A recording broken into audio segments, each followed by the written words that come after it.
Hello friends, मैं हूं स्वाति पांडे और आज हम लोग देखने वाले हैं ईवीएस यानी पर्यावरण अध्ययन को। तो चलिए शुरू करते हैं आज की क्लास को। देखिए, इससे पहले हमने अध्याय 12 को कंप्लीट किया था और आज हम लोग 13 को देखेंगे, जिसका नाम है जब धरती कांपी। देखिए, इसमें जो भी महत्वपूर्ण पॉइंट है वो मैंने यहाँ पे दे रखा है। 26 जनवरी 2001 में गुजरात के कच्छ में भूकंप आई। कच्छ जो है वो भारत के मैप में यहाँ पे ऐसे गुजरात का जब हम लोग मैप बनाते हैं इस तरीके से, तो यह जो ऊपरी हिस्सा है इसको कच्छ बोला जाता है और निचले हिस्से को सौराष्ट्र बोला जाता है। वैसे मेरी ड्राइंग इतनी अच्छी नहीं है कि आपको परफेक्ट बना के दिखा सकूँ, लेकिन हाँ, अगर आप इसको गुजरात मानेंगे तो ये ऊपर वाला जो हिस्सा है तो वो कच्छ हो गया और निचले हिस्से को हम लोग सौराष्ट्र बोलते हैं। तो यहाँ तक हो गई बात। इसी हिस्से में कब 26 जनवरी 2001 में भूकंप आई थी। आगे दिया गया है कि भूकंप के आने पर हमें क्या करना चाहिए और क्या नहीं करना चाहिए। तो सबसे पहला पॉइंट है कि अगर हो सके तो घर के बाहर खुले में निकल जाना चाहिए, तो सबको पता होता है। आगे देखेंगे हम लोग। दूसरा तरीका दिया गया है कि अगर घर से बाहर न निकल पाओ तो मतलब फर्श पर लेटकर किसी मजबूत चीज जैसे कि मेज हो गया हमारा, उसके नीचे छुप के और उसे पकड़े रखें ताकि वह फिसल कर हमसे दूर न जाए और कंपन रुक जाने का इंतजार करें। यानी जब तक भूकंप के झटके रुक नहीं जाते तब तक आप वैसे ही रहें। यहाँ तक हो गई बात। आगे देखेंगे। उसी दिन के अखबार की एक न्यूज़ का वो दिया गया है कि क्या कुछ छपा था पेपर में। 26 जनवरी 2001 में जब भूकंप आया तो आज सुबह गुजरात में आए भूकंप में कम से कम 1000 लोगों के मरने की आशंका है। कितनों के मरने की आशंका जताई जा रही थी, तो वो है 1000 लोगों की। कई हजार लोग घायल हो गए। बचाव एवं राहत कार्यों में लोगों की मदद के लिए सेना के जवानों को बुलाया गया। देखिए, इस चीज़ को देने का मतलब है कि बच्चों को यह समझाना कि जब भी कभी ऐसी घटनाएं होती हैं तो वहाँ पे राहत एवं बचाव कार्यों के लिए सेना के जवानों को भेजा जाता है। अहमदाबाद शहर में कम से कम 150 इमारतें ढह गई थी। इनमें लगभग 1 दर्जन बहुमंजिली इमारतें भी थी। यानी कि इन बहुमंजिली इमारतों में लगभग 1 दर्जन बहुमंजिली इमारतें भी शामिल थी। आज शाम तक इनके नीचे से कम 250 शव निकाले जा चुके हैं। कहा जा रहा है कि अभी भी कई हजार लोग ढह गई इमारतों के मलबे के नीचे दबे हुए हैं। बचाव कार्य तेजी से चल रहा है। शहर की शायद ही कोई इमारत होगी जिसमें दरारें न पड़ी हो। तो आप सोच सकते हैं भूकंप की तीव्रता क्या होगी। भुज की हालत इससे भी ज़्यादा खराब है। वो गुजरात का एक हिस्सा है, तो भुज में ज़्यादा तीव्रता के साथ आया था, उसमें हालात जो थे वो और भी ज़्यादा खराब थे। चारों ओर डरे हुए लोग जो हैं वो भगदड़ मचाए हुए हैं। जवानों ने स्थानीय लोगों के सहयोग से काम किया है।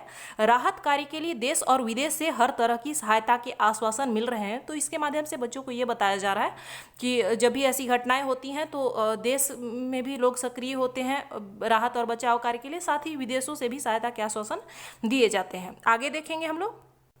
अगला जो हमारा चैप्टर है उसका नाम है उसी से ठंडा उसी से गर्म, और इस कहानी के जो लेखक हैं वो हैं डॉक्टर जाकिर हुसैन, जो कि भारत के राष्ट्रपति भी रह चुके हैं। इसमें एक छोटी सी कहानी दी गई थी, वैसे वो जानना बहुत ज़रूरी नहीं है। इसमें जो भी महत्वपूर्ण पॉइंट है वो यहाँ पे मैंने लिख रखा है।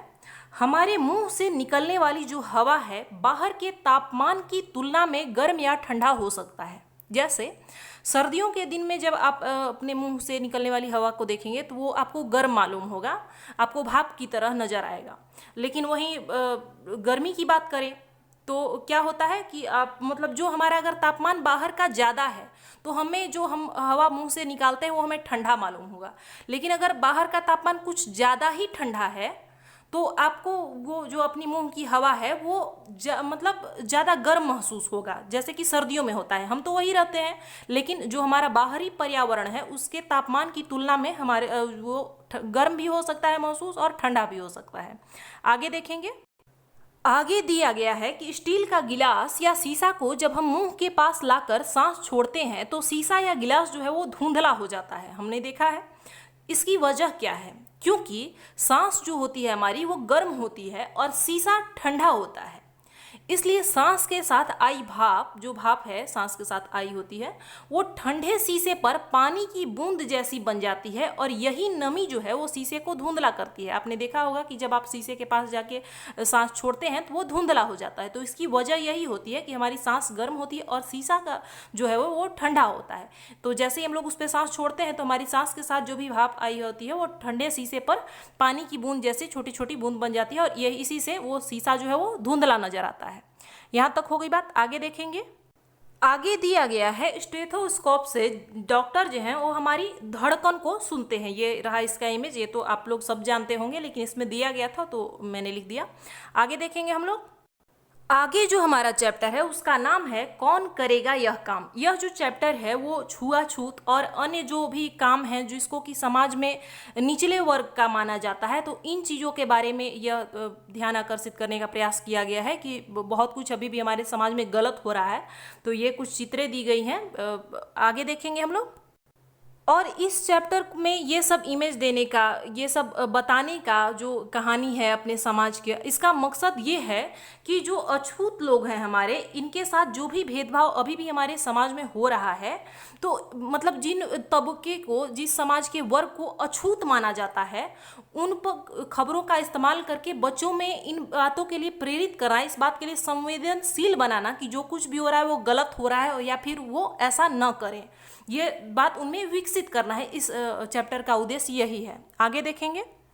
आगे ऐसे वर्गों में काम करने वाले लोगों से कुछ प्रश्न किए गए थे और उन्हीं के बारे में एक दिया हुआ है कि जब उनसे पूछा गया कि आप यह काम कब से कर रही हैं किसी महिला से, तो उन्होंने कहा कि तकरीबन 20 साल से, जब से पढ़ाई खत्म हुई। फिर पूछा गया कि आगे क्यों नहीं पढ़ी, कुछ और काम मिल जाता, तो उन्होंने क्या कहा कि पढ़ने के लिए पैसे चाहिए और वैसे भी पढ़कर हमारे कई लोग ऐसा ही काम करते हैं। तो फिर पूछा गया मतलब ये था कि बाप दादाओं से, उनसे भी पहले से हमारे समाज के ज़्यादातर लोग यह काम कर रहे हैं, यानी ये पुरखों से ही चला आ रहा है।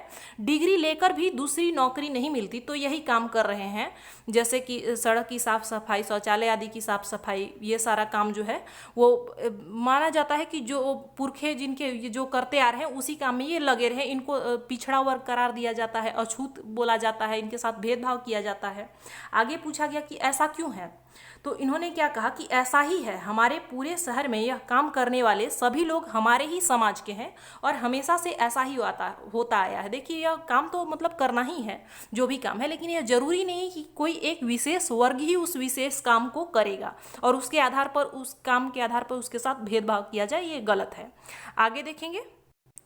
और यह जो चीज़ें हैं, यह जो भेदभाव है, वो केवल इस समाज में ऐसे ही नहीं सीमित है, बल्कि वो ये स्कूलों में भी देखने को मिलता है। स्कूल की एक बच्ची से बात किया गया है, इसमें जो बातचीत कर रहा है वो, उसका नाम हेतल है। मैं हेतल हूँ, यह मीना है, हम तीसरी कक्षा में पढ़ते हैं। तो इसमें बात किया गया है कि स्कूल में पढ़ाई के अलावा तुम क्या क्या करते हो, इनसे जब पूछा गया तो मीना क्या बोली कि हम ग्राउंड साफ करते हैं। फिर पूछा गया कि सब बच्चे, तो इसने क्या कहा, हेतल ने क्या कहा कि नहीं, सब बच्चे नहीं करते हैं। मीना ने बताया कि हमें संडास भी साफ करने पड़ते हैं, सबको दिन बांट दिए गए हैं, मैं सोमवार को करती हूँ, यह मंगल को, यह बुध को, ऐसे हमारे समाज के सभी बच्चे करते हैं। हेतल ने कहा कि 20 बाल्टी पानी ढोकर यहाँ डालना पड़ता है, झाड़ू लगाना पड़ता है। प्रश्न फिर से किया गया कि तुम ही क्यों, सब बच्चे क्यों नहीं करते, तो हेतल ने क्या कहा कि हमको ही करना पड़ता है, नहीं किया तो मार पड़ती है। तो बहुत सारे स्कूलों में ये ऐसा चलता है कि जो भी इन पिछड़े तबकों के बच्चे होते हैं उनसे ये सारा काम करवाया जाता है, क्योंकि ये इनको माना जाता है, अछूत की नज़र से देखा जाता है और इनको पिछड़े तबके का माना जाता है और इनसे यह सब काम करवाया जाता है पढ़ाई के अतिरिक्त, और नहीं करने पर मार भी पड़ती है। तो यह बहुत ही गलत चीज़ें हैं, ये नहीं होना चाहिए और बच्चों को इस बारे में बता के उनको जागरूक किया जाना चाहिए कि हाँ ये कुछ हो रहा है तो ये गलत है। अगर वो ऐसा अपने विद्यालय में देखते हैं तो यह गलत है। आगे देखेंगे हम लोग। आगे एक छोटी सी कहानी दी गई है जिसका नाम है ऐसा भी एक बचपन। यह बात लगभग 100 साल पुरानी है। 7 साल का छोटा भीम महाराष्ट्र के गोरे गांव में अपने पिता के साथ छुट्टियां मनाने गया था। उसने देखा कि एक नाई किसी बड़े किसान की भैंस की खाल पर उगे लंबे लंबे बाल साफ कर रहा था। भीम को अचानक अपने बढ़े हुए बालों का ख्याल आया। नाई के पास जाकर उसने अपने बाल काटने को कहा तो नाई फट से बोल पड़ा, तुम्हारे बाल काटूंगा तो मैं और मेरा उस तरह दोनों गंदे हो जाएंगे। अरे यह क्या, इंसान के बाल काटना भैंस की बाल साफ करने से ज़्यादा गंदा काम है, छोटे भीम ने सोचा। आगे चलकर यही जो इंसान है, यही भीमराव यानी बाबा साहब अम्बेडकर के नाम से दुनिया भर में मशहूर हो गया। बाबा साहब ने अपने जैसे लोगों पर होने वाले अन्याय के खिलाफ लड़ाई की। आज़ादी के बाद बाबा साहब की अगुवाई में हमारे देश का संविधान तैयार हुआ। देखिए कि मतलब जिसका बचपन इन तरीके से, इस भेदभाव से बीता था, वो कितना आगे तक गया। और इनके साथ इतना कुछ भेदभाव होता था पहले से ही, जो कि आज भी ग्रामीण क्षेत्रों में देखने को मिलता है हमें। ऐसा नहीं है कि यह बिल्कुल ही खत्म हो गया है। आगे देखेंगे। यह जो भेदभाव है, इन हालातों को बदलने की कोशिश बहुत से लोगों ने की है और आज भी करते हैं, पर बदलाव लाना आसान नहीं है। ऐसे लोगों में से एक थे महात्मा गांधी। महात्मा गांधी भी वो बदलाव लाने में एक थे जो कि इसमें प्रयास किए। गांधी जी के बहुत करीबी साथी थे महादेव देसाई। महादेव देसाई कौन थे? उनके करीबी साथी थे और जिनका बेटा था नारायण। नारायण किसका बेटा था? महादेव देसाई का। और महादेव देसाई कौन थे? वो गांधी जी के करीबी साथी थे। नारायण का जो बचपन था गांधी जी के आश्रम में गुजरा था और वहाँ उसने जो कुछ भी देखा, इस पे एक छोटी सी कहानी दी गई है। चलिए देखते हैं उसको।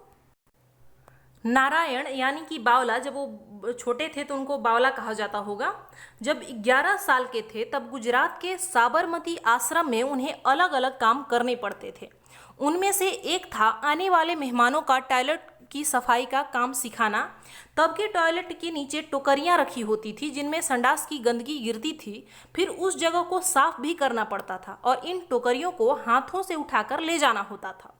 आमतौर पर इस काम को एक ही समाज के लोगों को करना पड़ता था, पर गांधी आश्रम में खाद बनाने वाले गड्ढे तक टोकरियां ले जाने का यह काम सभी को करना पड़ता था। कोई एक विशेष वर्ग नहीं बांटा हुआ था कि किसी एक ही जाति धर्म के लोग का यह काम है, ये वही करेंगे, बल्कि यह सभी को करना होता था, फिर वह कोई भी क्यों ना हो। नारायण को याद है कि कई लोग इस काम को टालने की कोशिश करते थे। कुछ तो इस काम से डरकर आश्रम छोड़कर भी भाग जाते थे, क्योंकि भाई अगर हम लोग गंदगी सारे लोग फैला रहे हैं तो कोई एक विशेष वर्ग, कोई एक विशेष तबका ही उसको क्यों साफ करे, सारे लोग साफ क्यों नहीं करेंगे। तो गांधी आश्रम में ये चीज़ें सामने आई कि वहाँ पे समानता बरती जाती थी। ये नहीं था कि कोई एक ही समाज के लोग को यह काम करना पड़ेगा, सभी लोग यह काम करते थे। और कुछ लोग जो है इस काम से मतलब डर से भाग भी जाते थे। आगे देखेंगे हम लोग। देखिए जो पेज है वो एनसीईआरटी बुक से लिया गया है, तो शायद आप लोगों को क्लियर उतना ज़्यादा नहीं दिख रहा होगा, तो मैं इसका एक एक लाइन पढ़ भी रही हूँ।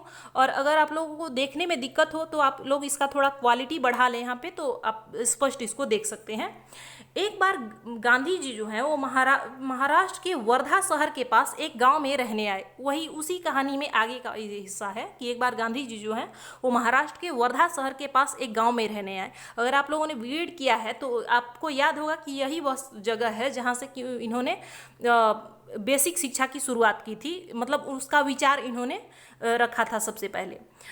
यह गांव तो वर्धा शहर के पास ही, लेकिन फिर भी शहर की सभी मतलब जो भी सुविधाएं हैं उनसे परे था, यानी वहाँ पे ऐसी सुविधाएं नहीं थी शहर के पास होने के बाद भी। गांव में गांधी जी, महादेव भाई और उनके सभी जो भी साथी हैं वो संडास की सफाई करने लगे। कई महीने बीत गए। एक दिन सुबह के समय गांव के बाहर की गंदगी, जो गंदी संडास है, उसकी तरफ से एक आदमी जो है वो लोटा लेकर आ रहा था और जब उसने महादेव भाई को देखा तो बोला उस तरफ ज़्यादा गंदगी है, वहाँ सफाई करो। मतलब उसने खुद स्वयं सफाई नहीं की और उनको लगा कि महादेव भाई जो थे उनके एक साथी, उनको देखकर उन्होंने क्या कहा कि उस तरफ ज़्यादा गंदगी है, वहाँ जाके सफाई करो। यह देख बावला को बहुत हैरानी हुई। बावला यानी कि वही नारायण, और उसे गुस्सा भी आया। उसने सोचा कि गांव वाले तो यह समझ ही नहीं रहे हैं कि यह काम उनका नहीं बल्कि गांधी जी और उनके साथियों का ही है। यह बात ठीक नहीं था कि किसी एक जाति वाले को ही मतलब ये चीज़ बोला जाए, बल्कि यह काम तो सारे लोग कर रहे हैं। यह सोच के बावला को, क्योंकि वह छोटा था उस टाइम, उसको गुस्सा भी आया। उसने गांधी जी से यह पूछा तो वह बोले कि छुआछूत का भेदभाव छोटी सी बात नहीं है। गांधी जी ने क्या उत्तर दिया कि छुआछूत का जो भेदभाव है वो छोटी सी बात नहीं है, उसे मिटाने के लिए कड़ी मेहनत की जरूरत है। आगे देखेंगे। नारायण यह जानता था कि ऐसे काम करने वाले लोगों को अछूत माना जाता है, पर वह यह नहीं समझ पा रहा था कि उनके बदले अगर हम खुद यह काम करें तो हालात कैसे बदलेंगे। उसने पूछा कि अगर गांव वाले नहीं सुधरे तो क्या फ़ायदा होगा। उन्होंने गांधी जी से सवाल किया। उन्हें तो आदत हो गई है कि उनका गंदा काम कोई और साफ करे। तो गांधी जी क्या बोले, क्यों इससे सफाई करने वालों को कोई फ़ायदा नहीं होता? क्या उन्हें यह सीख नहीं मिलती कि कोई काम मतलब उन्हें भी तो यह सीख मिलती है। कोई काम सीखना एक कला सीखने जैसा है, सफाई का काम भी वैसा ही है। वो जो बावला था उसने यह प्रश्न पूछा कि अगर हम लोग खुद उनकी गंदगी सफाई करते रहेंगे तो ये हालात कैसे बदलेंगे।